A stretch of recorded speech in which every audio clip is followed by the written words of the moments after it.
15 November akan menjadi hari yang sangat mendebarkan bagi semua pecinta timnas Indonesia. Yap, di hari itu tim Garuda akan sebisa mungkin meladeni Jepang yang diisi skuad bintang. Memang dari sisi kualitas dan juga pengalaman di atas kertas kita kalah, akan tetapi dari sisi fighting spirit, kami yakin kalau Tom Hai dan kawan-kawan enggak akan semudah itu dikalahkan, terlebih dengan dukungan maksimal dari fans di GBK yang sedikit banyak akan memberikan suntikan moral tersendiri.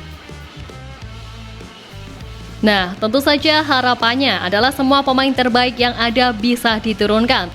Dan terkhusus buat Hilgers, nampaknya kabar buruk harus diterima oleh pasukan Garuda, sebab LC20 telah memastikan bahwa Hilgers akan absen membela tim Merah Putih di bulan ini. Hal ini diketahui setelah tidak ada nama baik andalan STY itu dalam daftar pemain FC20 yang gabung ke tim nasional masing-masing di FIFA Matchday November ini. Dalam rilis di laman resmi FC20, klub Eredivisie itu tidak mengungkapkan secara pasti kenapa Miss Hilgers tak masuk ke dalam daftar tersebut.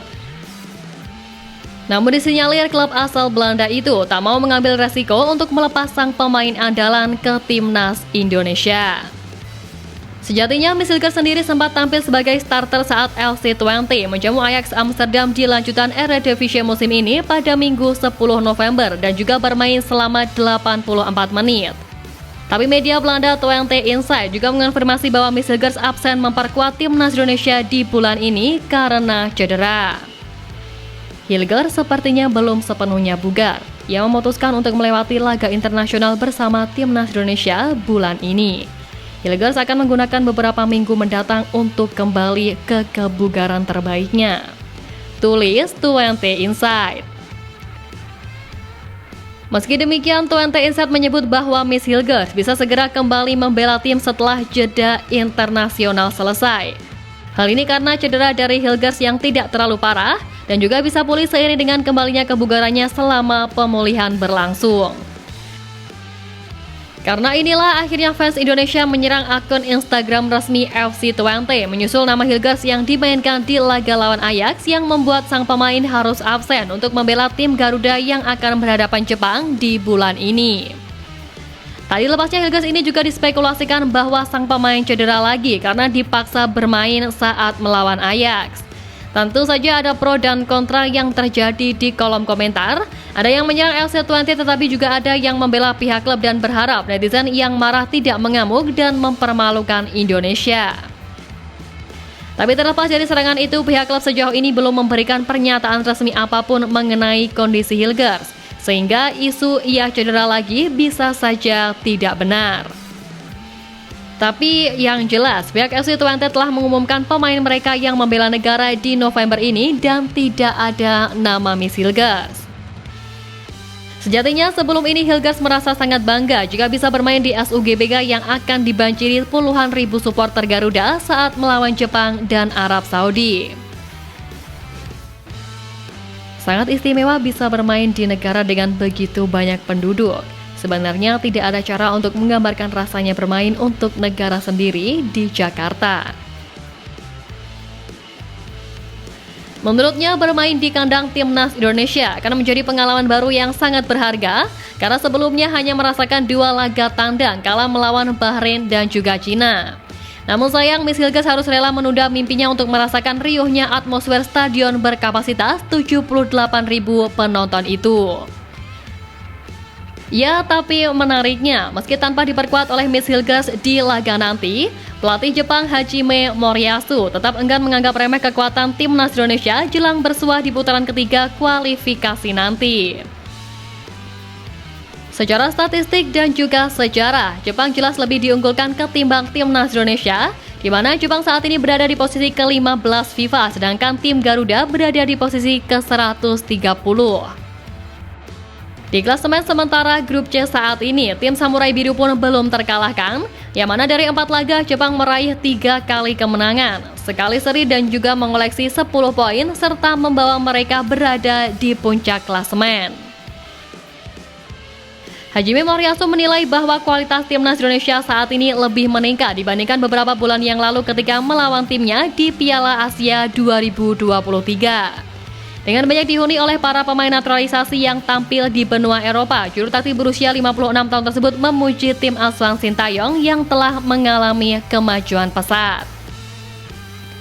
Tak hanya itu, mengetahui komposisi terbaru dari timnas Indonesia saat ini membuat 3 bintang penyerang Jepang yakni Mitoma, Kubo, dan Takumi Minamino merasa sangat tertantang sebab bagaimanapun di atas kertas, para pemain yang ada sekarang memang memiliki kualitas dan jam terbang yang bagus di sepak bola Eropa.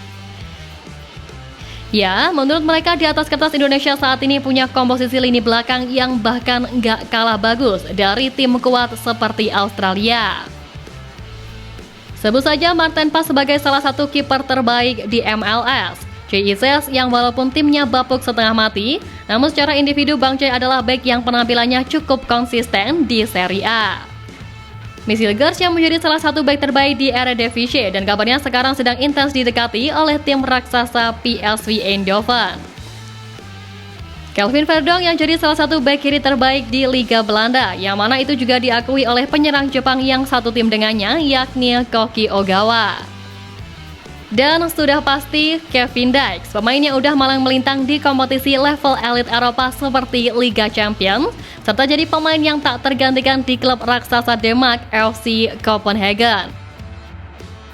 Intinya menurut ketiga penyerang Jepang tadi, kalau secara kualitas, lini belakang Indonesia bahkan bisa menjadi salah satu yang terkuat di Asia untuk kedepannya.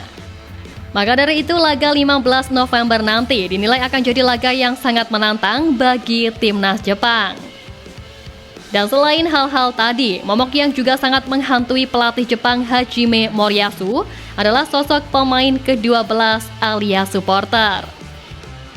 Moriyasu mengamati pertandingan kandang timnas Indonesia yang selalu dipenuhi oleh para supporternya. Sekira puluhan ribu supporter hadir memberikan dukungan langsung kepada timnas Indonesia disoroti olehnya. Melihat kualifikasi sebelumnya, ada 60.000 hingga 80.000 orang yang hadir. Ini akan menjadi pertandingan yang sangat sulit. Juru taktik asal Shizuoka tersebut mengaku khawatir dengan teror 70.000 supporter timnas Indonesia di Stadion Utama Gelora Bung Karno, Jakarta, sehingga dirinya ingin skuad Samurai Biru siapkan mental kuat untuk main di Jakarta. Ya, terlepas dari apapun, sekali lagi di atas kertas, Jepang memang jelas lebih diunggulkan. Tim paling gacor sekaligus paling kokoh dalam bertahan memang akan sulit untuk dikalahkan. But this is Indonesia yang pastinya nggak akan menyerah begitu saja. Dan GBK siap jadi tempat yang sangat intimidatif bagi Jepang nanti. Pokoknya hasil minimal imbang yang diminta oleh PSSI bukan sebuah target yang ketinggian. Maka dari itu, ayo semangat Garuda!